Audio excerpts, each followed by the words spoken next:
So across the UK, people will be celebrating VE Day today. Not many of them will be able to remember the celebrations on this day 80 years ago, but Joyce Terry is one of those. She performed as part of a band in Berlin on VE Day in 1945, and Tim Muffet has been to meet her. It's all too long since we last had the pleasure of welcoming that clever girl band leader, saxophone and clarinet player, Ivy Benson.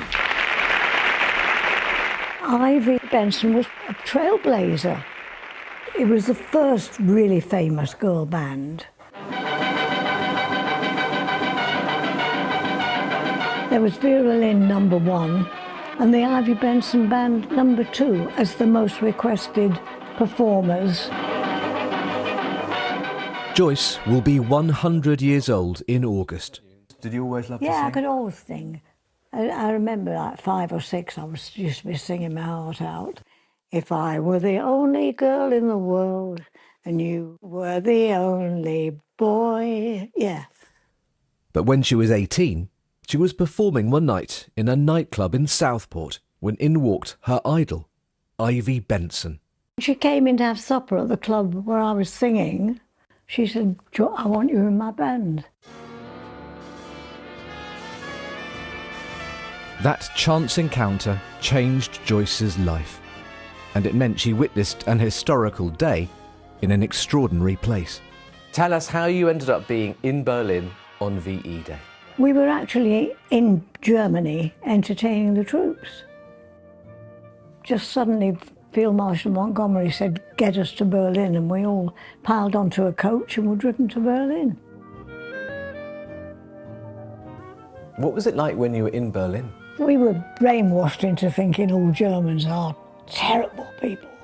And we were sticking our tongues out in the coach. We were going, passing the German people. But then we soon learned that they're human beings. You know, they've got families and they're like us. And, you know, they weren't all Hitler. Performing in Berlin alongside Ivy Benson's band, from America, the Glenn Miller Orchestra. And then we all have to get together and do a concert. Do you feel proud? How do you feel? Oh, very proud. I wasn't at the time because, you know, it was just the job. It was just doing our job. But now I'm very proud that I had a lot of wonderful experiences in the war. What did the German people who were there watching make of you? Because you were the enemy, I guess, to them. They were very thrilled. I think they were pleased the war was over. It made me think, what is war all about? They're lovely people. Valentine magazine, and here you are, full page. After the war, Joyce continued to perform on stage, on radio and TV. Bright and sparkling eyes express so many successful stage attributes, charm, character and personality. There you go. But sadly, there are no known recordings of Joyce singing. You should do all this broadcasts, but they never recorded anything. And when people say now, oh, we're doing it live, I just think, we always did it live. You got in the studio in the morning and you were on at lunchtime, live. Let's get on with it. Yeah, do it. I'll take that one with me. Can you give us a quick burst of anything? Mean to me.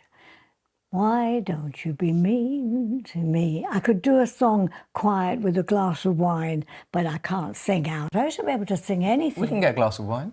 That could be arranged. I've always got wine in my fridge. When you look back at your life and you're about to be at 100 years old, what have you learnt? What would you advise other people? Enjoy it all. It's short. Just have fun, enjoy it. Do the best you can for people and hope they do the same back for you. It's lovely. It's a beautiful, beautiful garden. A garden of Eden, just made for two, with nothing to mar our joy. I would say such wonderful things to you, and there would be such incredible things to do.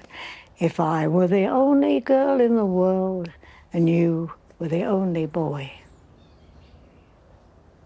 Tim Muffet, BBC News. It absolutely makes you smile hearing Joyce's story there. And I think the theme that'll be coming across loud and clear today is that mixture of remembrance and celebration. And Sydney and Joyce and all those voices you'll hear today will very much illustrate that. Just want to show you, if I may, the pictures above London. I think we can